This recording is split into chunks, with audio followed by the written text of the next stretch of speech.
Bonjour à toutes et à tous, nous sommes bien sur le Web TV officiel et sur le circuit de Manicourt pour suivre cette belle journée de compétition. On va commencer par les Feniaux avec la deuxième course du week-end. Les enjeux sont importants puisque les deux titres sont en jeu avec les SP05 et les F5. Je suis en SP05 normalement, c'est plutôt fait pour Nicolas Canard, mais bon, Jean Kellet est toujours là pour essayer de tirer son épingle du jeu.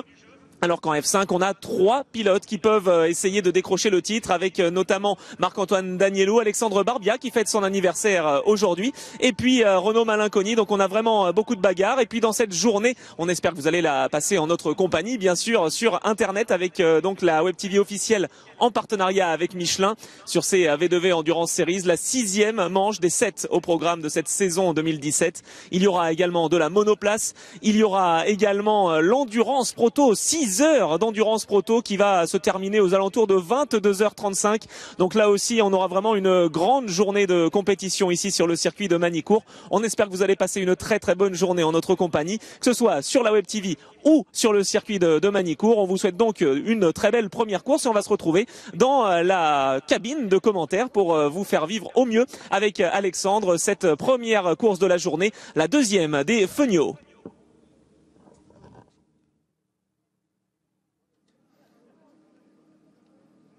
Oui, bonjour et bienvenue.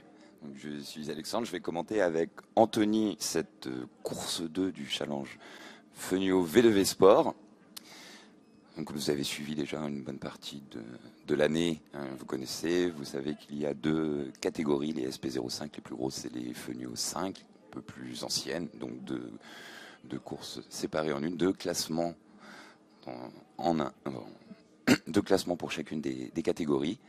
Alors, pas mal d'enjeux, comme disait Anthony tout à l'heure, pour les titres en SP05. Bon, Nicolas Canard avait une grosse avance, lui, de gérer, même si il était victime hier d'un souci.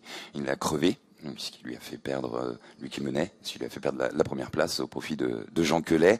On a assisté au podium à un triplé AGR, Bleu Mercure. Première fois de l'histoire à Jarama, c'était un doublé HMC Racing, l'écurie de Patrice Huillier. Donc c'est vrai qu'il y a toujours des surprises à Manicourt. Manicourt réserve toujours son lot de surprises pour tous les pilotes. On l'a vu à plusieurs reprises. En Feniaux 5, il y a aussi beaucoup de pilotes qui viennent et qui peuvent prétendre à la victoire. Donc on voit à l'écran Olivier Auchet qui a fait la saison en Feniaux 5 et qui maintenant a pris livraison de sa toute nouvelle SP05 et a voulu faire comme Patrick Seillet, les 2 équipiers chez AGR Bleu Mercure, rouler avec sa toute nouvelle voiture. Olivier qui partira en 6e position sur cette grille. Voilà. Donc comme je vous disais, en Feniaux 5, beaucoup de pilotes qui viennent comme Yann Burguet, Marcel Ciabarassi, je cherchais son nom, pardon, Jonathan Dessins, qui n'ont pas fait la saison complète, mais qui sont des pilotes très très rapides, surtout Thomas Després, qui a eu son lot le numéro 15 de chez Wintech, qui a eu son lot de soucis en début de saison, et qui à Dijon, le dernier meeting qu'il a fait, puisqu'il n'était pas présent en Espagne le mois dernier, à Dijon a cumulé les podiums. C'est un pilote relativement rapide, à surveiller de près. Et puis forcément après Renaud Malinconi, Marc-Antoine Danielou qui se battent pour le titre, Alexandre Barbia qui lui aussi peut créer une grosse surprise. Alexandre qui a gagné hier et qui revient donc à quelques points de Renaud Malinconi pour la seconde place. C'est le début du tour de chauffe, tous les pilotes. Ça a enroulé pendant 1 heure sur cette piste de Manicourt avec les véhicules historiques de compétition, les VHC. Il fait frais, mais le soleil est là. Alors quand Tony arrive dans la cabine, après un sprint, parce qu'il faut courir, on est au 3e étage en fait, on n'est pas très loin du podium. Nous sommes pour situer au complexe du lycée. pour ceux qui connaissent cette piste. Donc bonjour Anthony. Eh ben bonjour Alexandre, effectivement c'est un beau sprint là que j'ai pu livrer. Même de bon matin, ça fait plaisir effectivement pour vivre cette première course de la journée Fenio, la deuxième du week-end. Donc vraiment, on s'attend à une belle bagarre dans les deux catégories. Partout. Ça c'est sûr. On a beaucoup de pilotes qui vont très bien. Là, en F5 surtout, ils sont 5-6 à pouvoir jouer devant. En plus, Manicourt est une piste qui est appréciée de nombreux pilotes. C'est une piste qui offre une sécurité aussi optimale, on est d'accord, ce qui nous permet aussi d'éviter d'avoir, on l'espère, trop de safety car et trop de drapeaux rouges comme on a eu au niveau ça, on l'espère, en Espagne. On espère vraiment qu'il n'y aura pas forcément d'interruption. Il y en a eu aussi dans la première course de ce week-end des drapeaux rouges. Il y a eu, comme tu l'as dit, justement, un problème mécanique pour un des concurrents. Il s'agissait de la voiture numéro 23 qui d'ailleurs, je n'ai pas l'impression qu'elle soit présente ici ce matin, Alexandre. Je ne l'ai pas vu non plus, mais je l'ai vu tout à l'heure. Il roulait il m'a dit qu'il prenait le départ. C'était sûr. J'ai vu monter dans sa voiture. Après, sur la grille, je n'ai pas fait attention, c'est vrai, j'avoue. On va le voir tout de suite avec la voiture numéro 23, Olivier Gauclair, voilà, qui s'élancera donc normalement en 30e position. Et là aussi derrière on a les pilotes qui ont été vraiment malchanceux en première course. Philippe Bonnel, Christophe Pelletier et Eric Tessier aux 31e, 32e et 33e positions. Alors Eric Tessier, c'était la grande surprise, il n'a pas participé à cette première course. Oui, il y a eu un petit souci mécanique. Les mécaniciens ont travaillé d'arrache-pied une très grosse partie de la nuit pour résoudre ce souci. Après, on va voir comment les choses vont continuer pour Eric, ce qui est dommage. Oui, on fait toujours confiance de toute façon à l'équipe AGR Bleu Mercure qui engage de nombreuses voitures, là aussi, que ce soit en SP05 ou en F5. Beau succès pour les différentes équipes avec AGR Bleu Mercure et HMC Racing qui sont vraiment les deux forces en présence vraiment majeures de ce challenge Fenio. Complètement. C'est vrai que ça représente une grosse partie du plateau. C'est un avantage. On a après c'est aussi une série amateur, donc il y a beaucoup de gens il y a beaucoup de pilotes qui reviennent avec à l'ancienne, j'ai envie de dire, c'est ce qu'on aime. C'est ce qu'on aime avec la remorque derrière. Là voilà, on a aussi des structures, de grosses structures commerciales et des amateurs qui viennent derrière, même si tous les pilotes sont amateurs. Olivier Gauclair d'ailleurs qui prend le départ. Très très bonne nouvelle, effectivement. On l'aperçoit sur les écrans de la Web TV officielle en partenariat avec Michelin. Là aussi, encore une fois, toute la journée, on a l'occasion, même si on est dans les tribunes, on peut se brancher sur le site officiel v2v.fr, aller sur le lien YouTube qui est proposé et on peut suivre donc les courses au mieux. Si on est dans les stands, c'est le canal 808 pour être tout à fait complet. Donc vraiment, on a de quoi faire pour bien suivre au mieux cette belle journée. Et on commence avec un championnat très relevé et très disputé. Donc ça, c'est toujours quelque chose d'intéressant. Et voilà, n'hésitez pas justement à commenter la vidéo, qu'on puisse voir. D'ailleurs, ce qui est l'occasion de saluer Aurélien Robineau qui était avec nous en Espagne. Oui, il est toujours là, mais il n'est pas au volant. Là, cette fois, Aurélien Robineau. On pense fort à toi. Ouais, oui, mais c'est dommage de ne pas le voir au volant. Il aura bien d'autres occasions quand même de revenir. C'est sûr, ça lui avait bien plu, ce passage en SP05. Ah là, avec un certain succès en plus, puisqu'il a fait quelques podiums, une victoire aussi d'ailleurs à la clé. Donc c'était très très intéressant pour lui. Il a pris goût. Et l'occasion aussi de saluer Romain Ollier qui nous regarde, qui est le champion SP05 de l'année dernière. Petite année sabbatique pour lui, mais voilà. On espère le revoir très rapidement sur les circuits. On voit son papa très régulièrement, donc ça va. On est content pour la famille Houillet et on sait qu'ils sont bien représentés sur les circuits. Allez, les voitures qui sont prêtes sur la grille de départ, on le rappelle, 33 voitures engagées. Là aussi des pelotons qui sont exceptionnels dans cette catégorie V2V sur le circuit de Nevers-Manicourt, un circuit aux standards internationaux. On le répète, vraiment, on a des infrastructures exceptionnelles. Là aussi, l'équipe de Serge Chaunier qui a vraiment très très bien travaillé.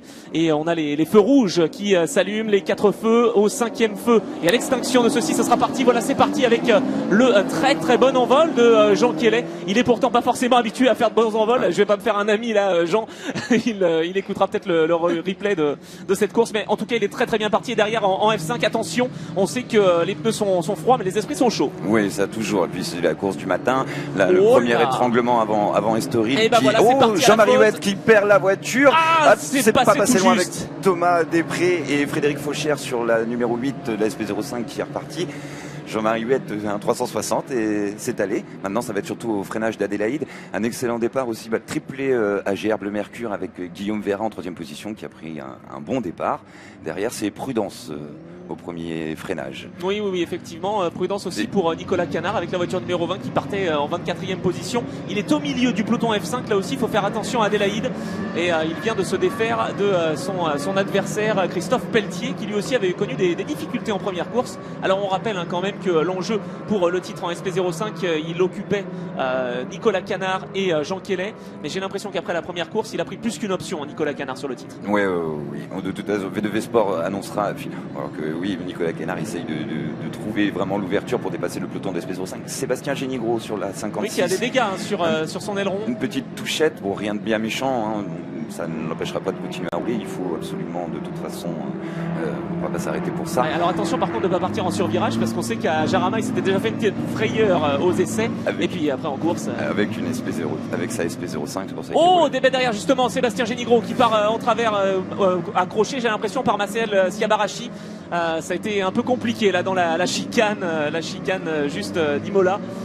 Mais finalement, tout s'est bien terminé. Les voitures qui arrivent sur la dernière partie du circuit. Jean Kellet toujours en tête avec la voiture numéro 11 devant Cédric Gardin, voiture numéro 14, et Guillaume Vera, voiture 99. On a vraiment un triplé AGR Bleu Mercure, mais derrière Cyril Barbet qui avait été exceptionnel à Jarama se retrouve en 4e position, Alexandre. Donc là aussi vraiment on sent qu'il y a une vraie équité entre les différentes voitures. Ouais, ça c'est sûr. Ouais. Donc c'est pour ça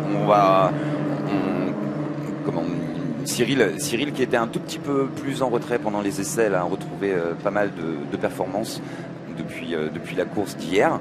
Ça promet, c'est bien pour l'écurie HMC qui en plus a eu ce petit souci avec Nicolas Canard, mais ça promet une remontée de Nicolas pour venir, parce qu'il veut absolument aussi décrocher la victoire.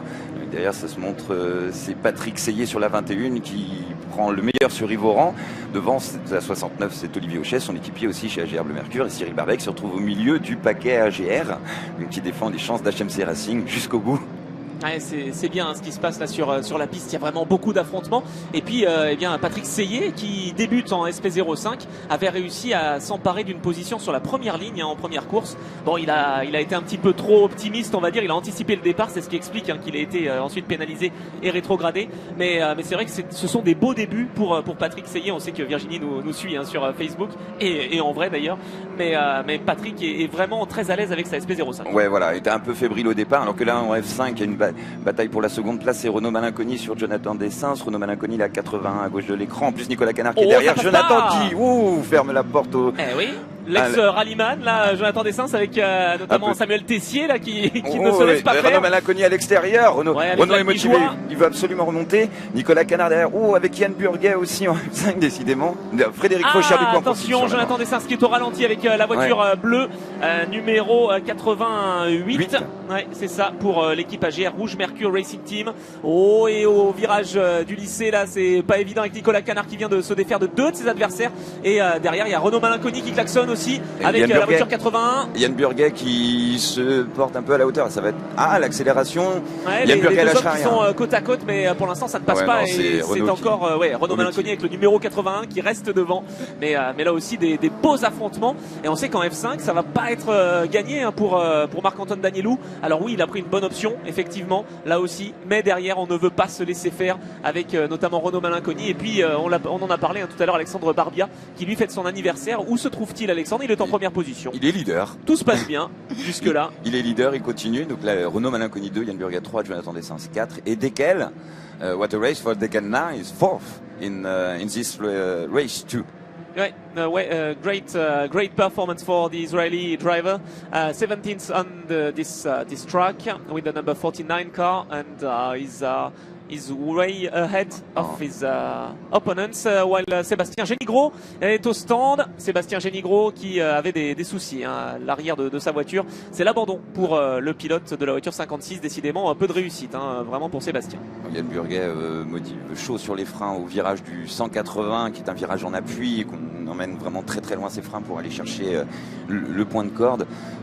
Yann qui est un excellent pilote qui avait gagné d'ailleurs 2 courses ici même l'année passée.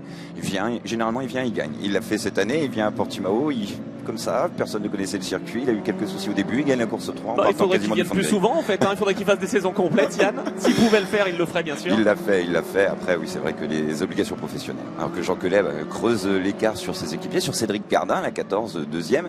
Et derrière, Patrick Seyé est passé en 4e position. Il a passé Cyril Barbet. Ouais, très belle remontée de Patrick Seyé. Là, on a vraiment un quatuor de tête qui est très très redoutable avec l'équipe AGR Bleu Mercure qui devance le HMC Racing de Patrice Souillet. 1,46 914 pour Jean Quelet dans le dernier passage. C'est quasiment 2 secondes de mieux que tous ses adversaires. Là, vraiment, on a un pilote qui est extrêmement motivé. Il a le couteau entre les dents, j'allais dire. Alors que derrière, Nicolas Canard, son plus proche adversaire et son adversaire pour le titre, tout simplement, avec la voiture numéro 20, lui se retrouve en 9e position. Alors qu'à l'épingle d'Adélaïde, ça continue cette remontée pour Patrick Seyé. Il vient de se défaire de la 99 de Guillaume Vera. Et il se fait plaisir au volant. Exactement. Et même entre équipiers, comme quoi, on lâche rien jusqu'au bout, j'ai envie de dire, parce que ça les empêchera pas de partager tous les week-ends ensemble.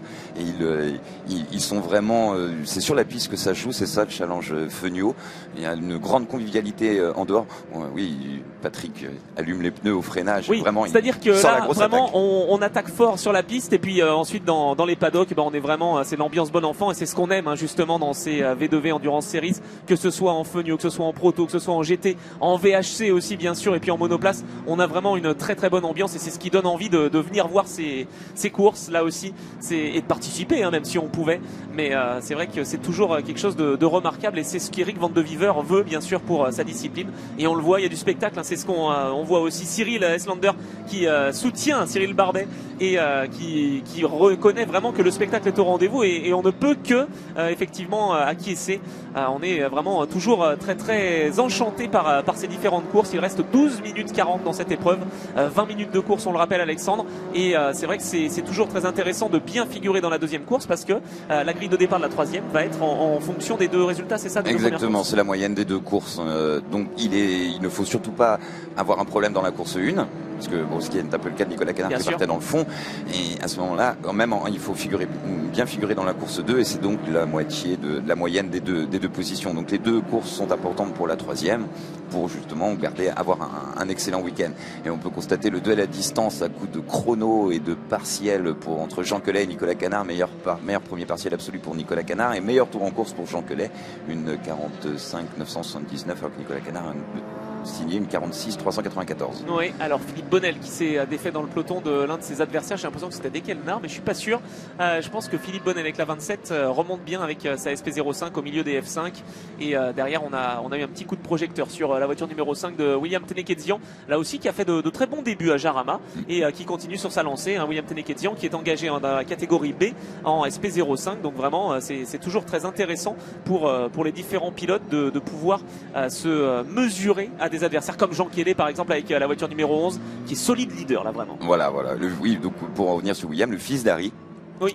Le fils d'Harry qui justement a besoin vient faire quelques courses, surtout dans le challenge Feugnot où c'est accessible, la voiture est compréhensible mais relativement performante et il doit pour emmagasiner de l'expérience, je cherchais mes mots, pour emmagasiner de l'expérience afin de partir en GT la saison prochaine. Et pourquoi pas, effectivement, avec son papa.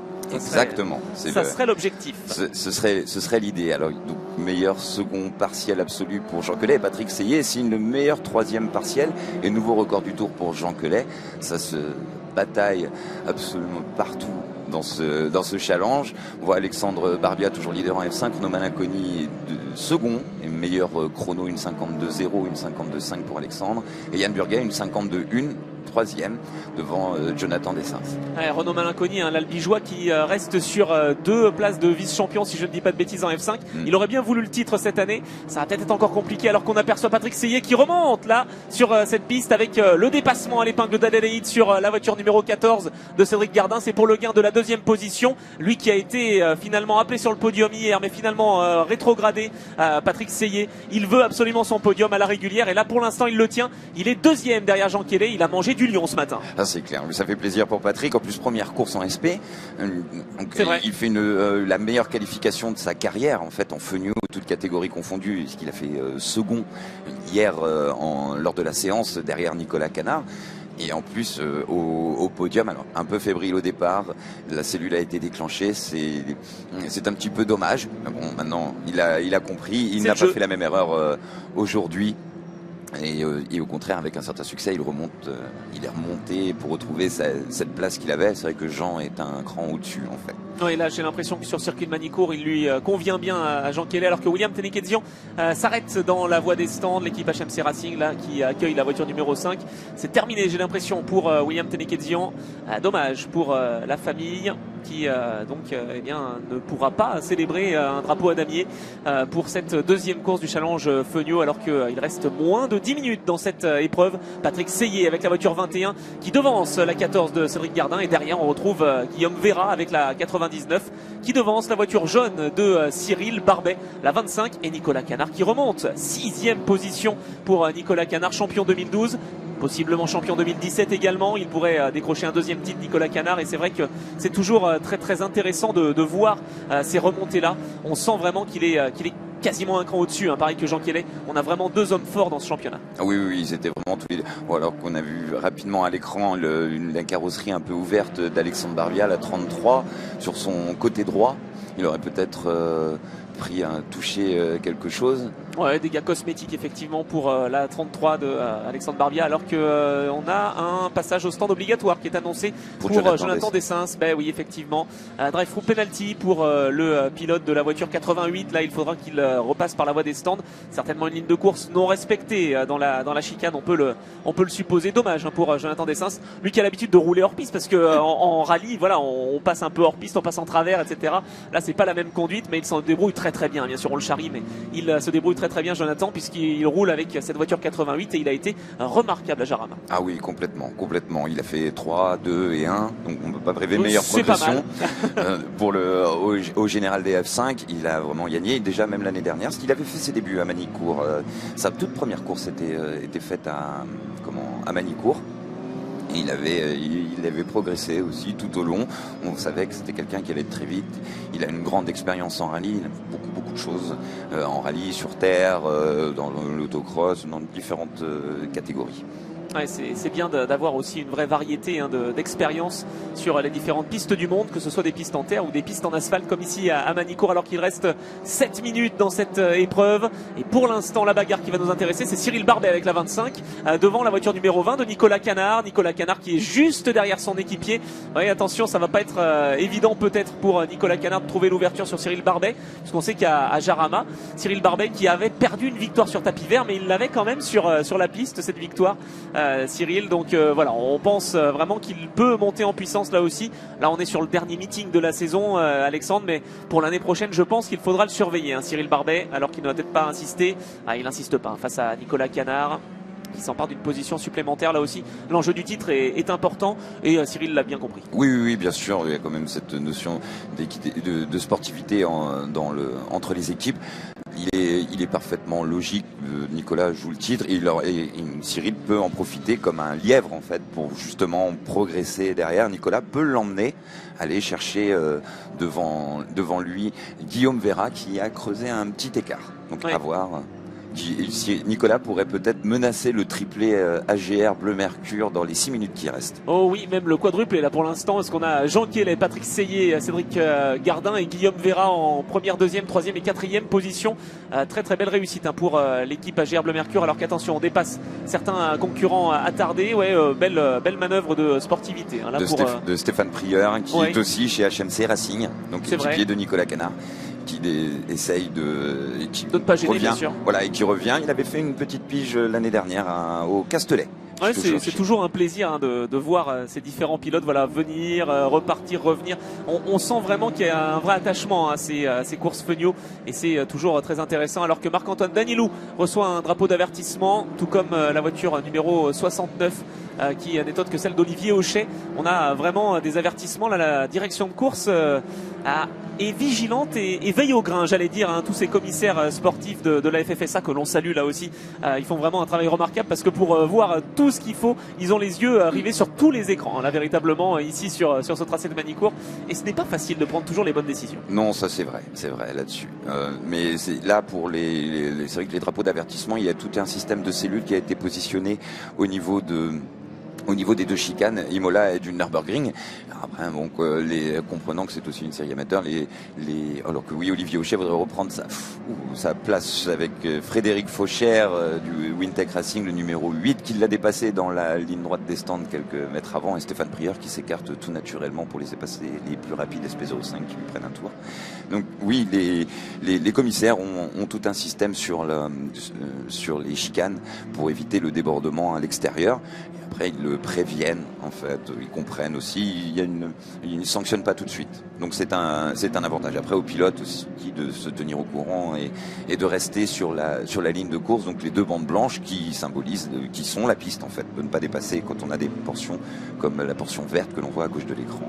Ouais, c'est vrai que c'est toujours important de rester dans les limites de la course. Mais bon, c'est tentant d'aller couper un peu la chicane, même sans faire exprès, pour gagner quelques kilomètres-heure supplémentaires et tenter de dépasser son adversaire. Mais bon, voilà, en tout cas, on est vraiment vigilant et il faut vraiment faire attention. Et on salue sur les réseaux sociaux avec Jean-Paul Bernard qui nous remercie. On le remercie d'être présent en notre compagnie. Carmelo, hello Carmelo, ciao Carmelo, qui est un pilote, qui est un fan italien, pardon, et qui est très content également de ce live. Donc vraiment merci à vous toutes et tous d'être bien présents.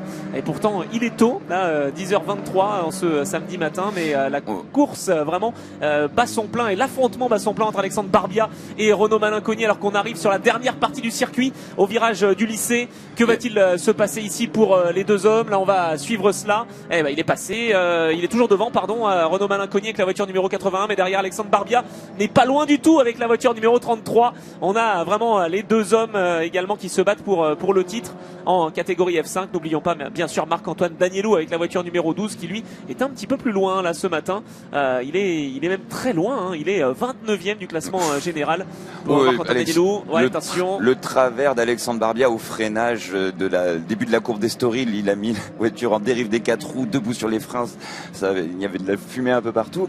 Effectivement, Alexandre doit rester absolument au contact on voit au ralenti. Il est arrivé fort, Alexandre Barbia, avant cette courbe d'Estoril, cette longue courbe d'Estoril qui porte le nom du circuit portugais que l'on va visiter. Alors malheureusement pas les concurrents Fenio, mais tous les autres concurrents V2V vont aller sur ce circuit d'Estoril. Ce sera début novembre et c'est vrai que cette longue courbe rappelle la dernière courbe du circuit portugais et il faut bien la négocier. Alexandre Barbia est arrivé peut-être un petit peu trop vite et il a bloqué un peu les roues, mais bon, ça va, c'est passé. Il est revenu dans les échappements de Renaud Malinconi, mais on sait qu'il est solide, Renaud. Oui, Renaud, c'est un homme d'une grande expérience dans le sport automobile. C'était un des grands espoirs français de la monoplace et qui s'est battu avec les meilleurs, qui a battu les meilleurs aussi. Oui, faut le souligner. Je me souviens effectivement qu'il a été Cochet, lauréat de formule de promotion. Oui. Donc c'est pas le premier venu. Et Alexandre quand même aussi se défend un peu. Alors c'est ça qui est intéressant, c'est qu'on voit que il y a quand même aussi du niveau en F5. Renaud a toujours été, il a quand même gagné énormément de courses cette saison, il a fait beaucoup de choses. Pour le compte du Lamau Racing Car aussi, on rappelle qu'il fête son 10e anniversaire, cette équipe fête son 10e anniversaire, donc vraiment là aussi c'est quelque chose d'important de voir le Lamau Racing Car bien engagé dans plusieurs catégories, et c'est toujours quelque chose de remarquable, alors que Renaud Malinconi est bien placé juste devant le pilote Fun Driver qui fête son anniversaire. Il aimerait bien le fêter par une victoire, Alexandre Barbia. Hier c'était le cas. Est-ce qu'aujourd'hui ça va être le cas? Ça va être difficile. Il reste une minute. À la limite, c'est sûr qu'on lui le souhaite. Et pour autant, je suis étonné que Renaud Malinconi ne creuse pas tant que ça l'écart en fait sur Alexandre.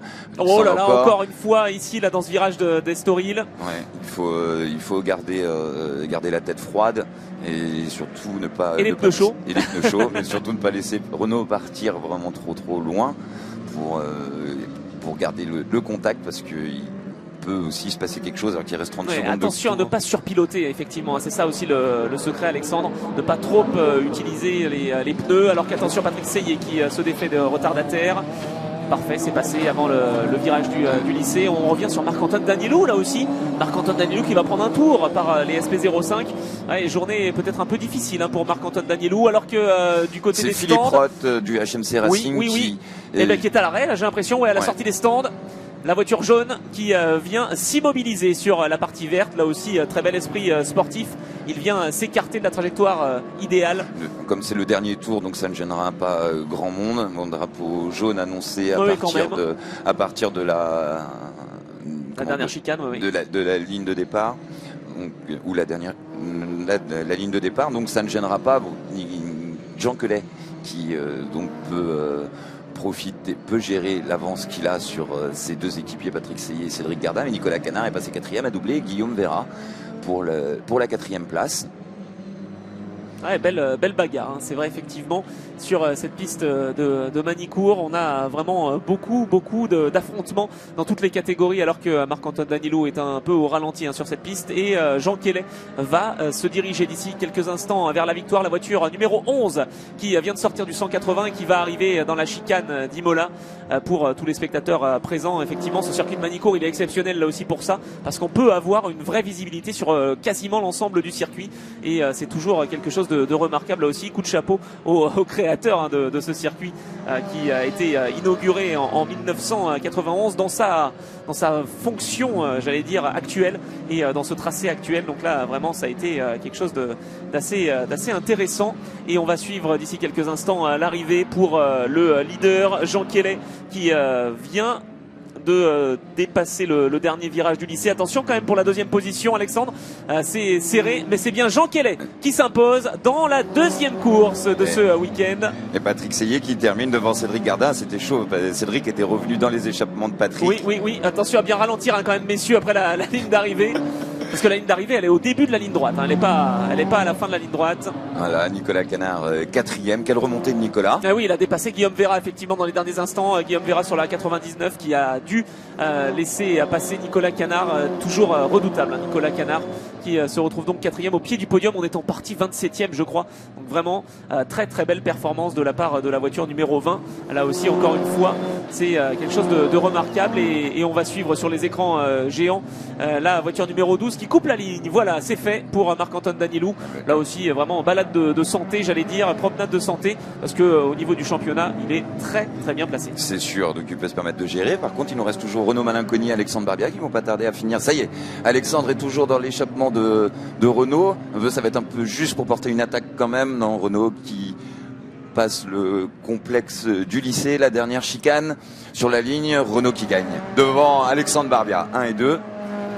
Ouais, victoire pour l'Albigeois, et puis derrière pas mal aussi, hein, pour Yann Burguet, effectivement, le triplé là de voiture F5, bien dans un mouchoir de poche, j'allais dire. On a vraiment très peu d'écart entre les trois hommes, et ça aussi c'est vraiment quelque chose de remarquable. 2 secondes 6, hein, seulement entre Renaud Malinconi et Yann Burguet, troisième de cette catégorie F5. Donc vraiment très belle performance. Et puis en catégorie B, parce qu'il y a bien 2 classements, Alexandre, on va retrouver aussi dans la catégorie SP05B Olivier Auchet, Yvo et Cyril Léger. Très belle course, hein, de Cyril Léger là aussi, à troisième sur ce podium. Et puis en catégorie B, en F5, eh bien on se sera bien battu. And it's a win for Dekelna, for the Israeli, in the F5B category, ahead of Christian Camboulive and Etienne Champier de Rib.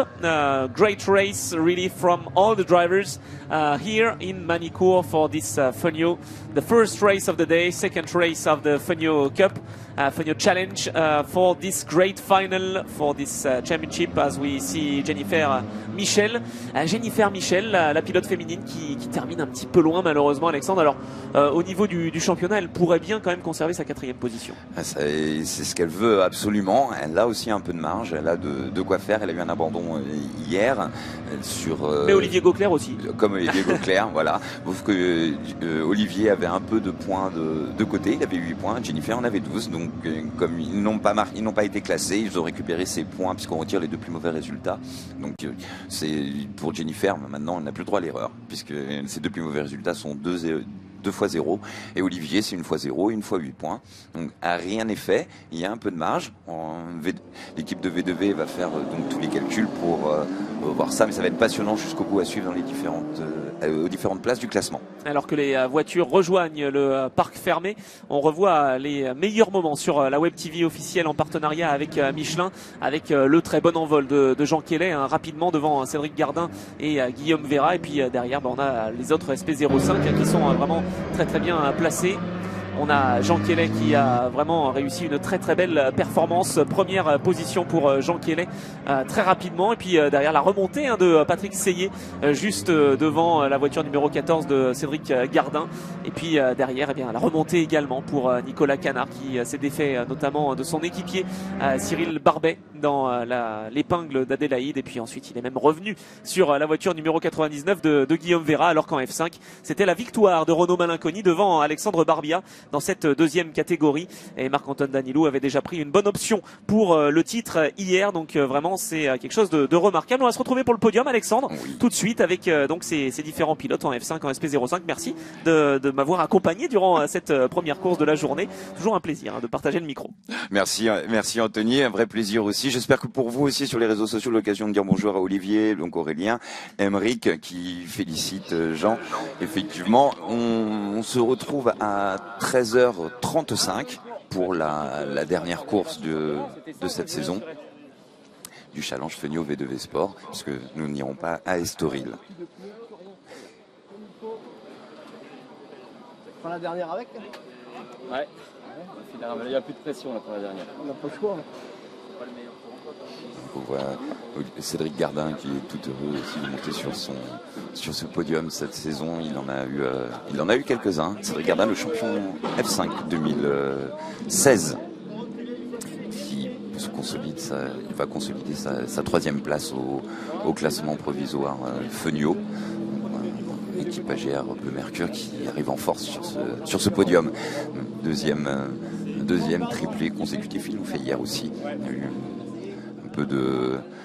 un peu de confusion au départ, puisque ça a terminé drapeau rouge, enfin safety car, puis drapeau rouge, donc c'était un peu compliqué dans les termes de calcul. Voilà. On se retrouve tout à l'heure à 13h35, et maintenant place à la cérémonie du podium avec Anthony.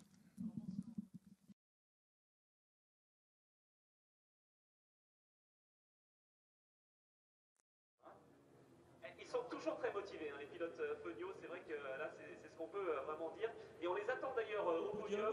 Alors on attend qui? On va les appeler. Alors on attend le numéro 81, le numéro 33, le numéro 16, le numéro 11, le numéro 21, le numéro 14, le numéro 49, le numéro 22, le numéro 66, le numéro 69, numéro 35 et numéro 10. Non, ce ne sont pas les numéros du loto, ce sont bien des numéros de voitures pour les différents pilotes Fenio. Et là aussi, ça a été vraiment un bel affrontement pour tous ses concurrents, que ce soit en F5, en SP05, dans les catégories A ou B, là aussi. Donc voilà, on attend les différents pilotes qui sont sur le podium. Ils sauront certainement se reconnaître, j'espère bien en tout cas, car vraiment il y a 4 podiums à découvrir là ce matin ici à Manicourt pour la deuxième course de ce week-end. On va les laisser quand même monter au premier étage. Voilà, j'aperçois les premiers qui arrivent, avec notamment des pilotes SP05. On attend les F5. On va commencer par le podium F5 pour être tout à fait complet. Donc il faudrait qu'on ait le pilote de la voiture 81, le pilote de la voiture 33 pardon, et le pilote de la voiture numéro 16. Voilà, d'abord pour la catégorie F5. Je ne donne pas les noms parce que je vais les donner tout à l'heure. Bah, on attend Renaud. Oh, voilà, tu donnes les noms tout de suite, Robert. Bon, Renaud Malinconi. Il est en train de débriefer la Renaud, mais on l'appelle au podium, Renaud. Ah oui, forcément. Le débriefing, c'est après le podium. Voilà. Faut que ça soit fluide. Voilà, on aperçoit d'autres pilotes qui sont venus. Donc Renaud Malinconi, Yann Burguet, Alexandre Barbia, Dekelnar, Étienne Chantier de Ribes, Olivier Auchet, Yves Oran, Cyril Léger. Voilà pour les pilotes qui manquent.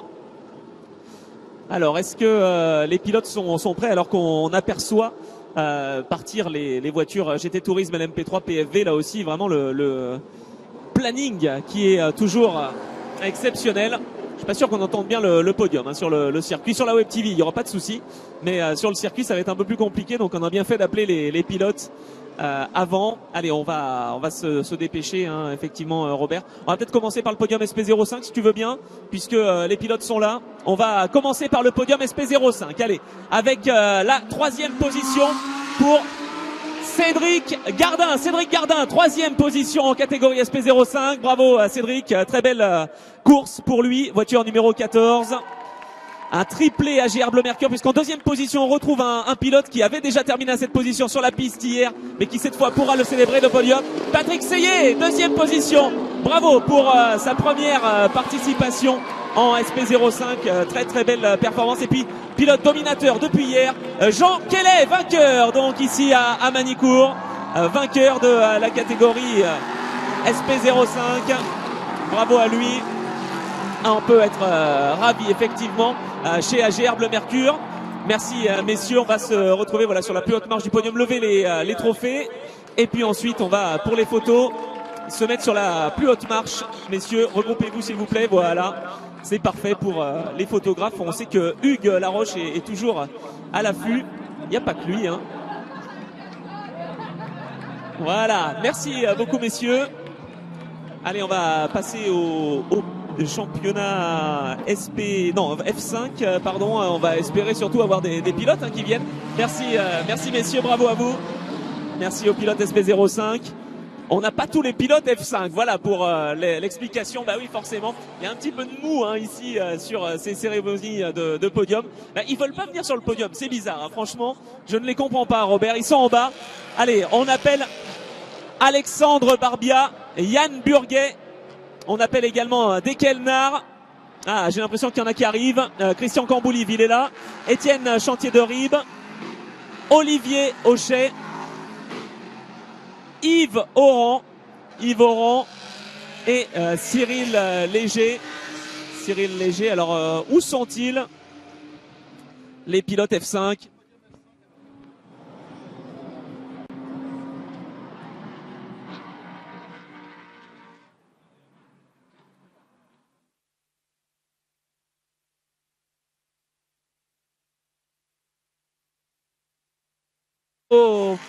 Au podium F5, qu'est-ce qu'ils sont bruyants hein, ces concurrents du GT Tourisme et l'MP3 PFV. Bon allez, on passe au podium F5 avec la troisième position pour Yann Burguet, troisième sur cette piste. Yann Burguet, applaudissements. Deuxième place pour la voiture numéro 33 et joyeux anniversaire à Alexandre Barbia. Alexandre Barbia qui vient sur le podium. Le pilote Fun Driver avec la casquette Michelin bien sûr, qu'il ne faut pas oublier. Voilà le très bon partenaire. Merci Alexandre, bravo pour cette belle course. Et le grand vainqueur après une remontée fantastique, Renaud Malinconi, vainqueur. Le pilote Lamo Racing Car Total Cloud qui s'impose donc pour cette catégorie F5. Là aussi toujours très disputé cette catégorie. Voilà, bravo à Renaud Malinconi, vainqueur. Alexandre Barbia, on le rappelle, c'est son anniversaire, il est deuxième. Et la troisième position pour Yann Burguet, il est redoutable hein, là aussi. Voilà, merci messieurs de vous regrouper, c'est parfait. Ils sont bien éduqués hein, là, franchement. Voilà, applaudissements pour ces différents pilotes. Merci messieurs. Allez, on va passer à la catégorie F5B si les pilotes sont bien là. La catégorie F5B avec notamment le pilote de la catégorie. Ah d'accord, il manque un pilote en F5B. Bon, on va faire le classement B en SP05. On s'adapte, hein, on s'adapte. Avec donc la troisième position pour Cyril Léger. Cyril Léger, troisième position pour Cyril Léger en catégorie SP05B. Ensuite, on appelle Yves Oran, le créateur de ces feniaux. Yves Oran, deuxième de la catégorie SP05B, après une très belle performance. Et puis, eh bien, comme hier, on va dire qu'on ne change pas un vainqueur qui est vraiment redoutable ce week-end. Il s'agit d'Olivier Auchet, vainqueur de la catégorie BRSP05. Bravo Olivier. Et là, vraiment, on a les encouragements, mais l'équipe AGR Bleu Mercure qui marque encore une fois ce week-end en catégorie SP05. Alors qu'en catégorie F5B, c'est plutôt le Lamo Racing Car qui est plutôt redoutable. Voilà les encouragements. Et puis messieurs, sur la plus haute marche du podium, voilà pour les photographes, toujours important. Voilà avec les trophées. Merci beaucoup messieurs. Et on va passer donc au trophée F5 classe B.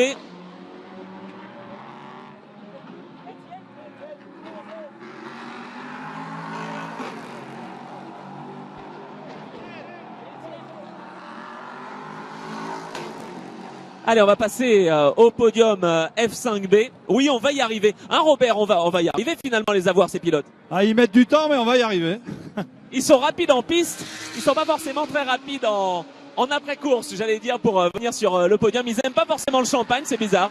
Ils sont plus rapides sur la piste que ce qu'ils sont sur les podiums. C'est vrai que c'est toujours ça le problème, hein, effectivement. Allez, on attend Étienne Chantier de Ribes d'ici quelques instants. Je pense qu'il était même pas au courant en fait qu'il était sur le podium. Bah oui, mais si.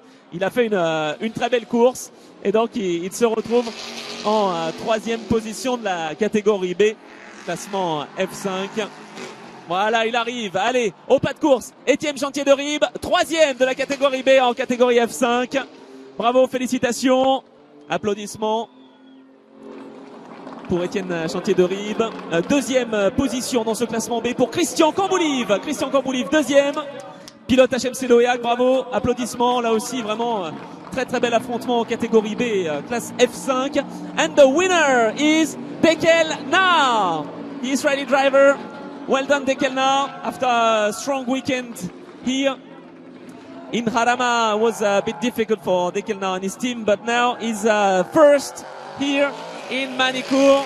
Vainqueur donc Dekel Nar, le pilote israélien, aux côtés de Christian Camboulive et Étienne Chantier de Ribes.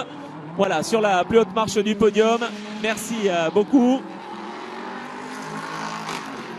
Voilà pour les photographes. Merci à toutes et tous. Et puis on va se retrouver pour les essais de la catégorie GT.